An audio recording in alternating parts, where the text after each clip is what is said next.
Welcome back to the Rambler Sports Soccer. I'm RSL reporter Amelia Ickes here with RSL reporter Eric Moran to discuss the cancellation of Game 5 during Day 2 of Arch Madness. The game was originally supposed to be between number 2 seed Drake and number 7 seed Northern Iowa, but was canceled due to a positive COVID test.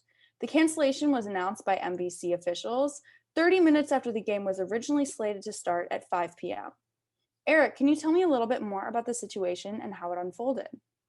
Sure. So, according to a statement by the Missouri Valley Conference, each program is required to undergo daily COVID-19 testing while at Arch Madness.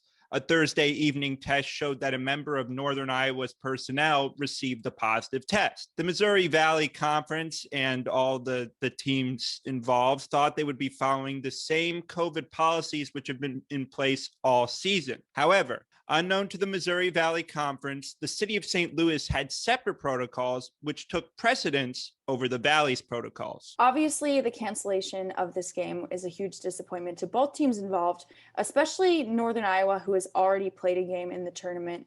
Has there been any reaction from either of the head coaches involved?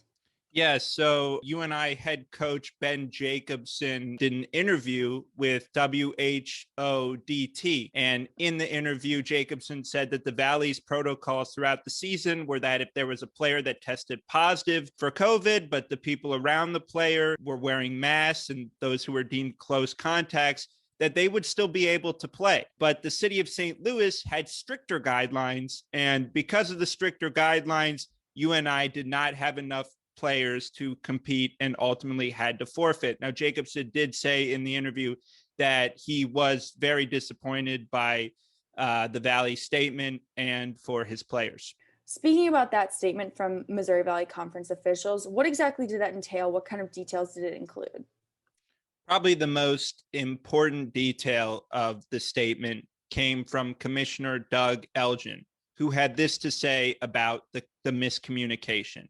Quote, the MVC did not have the necessary conversations with local health officials to clarify that the administration of the tournament would be governed by St. Louis Health Commissioner's COVID orders.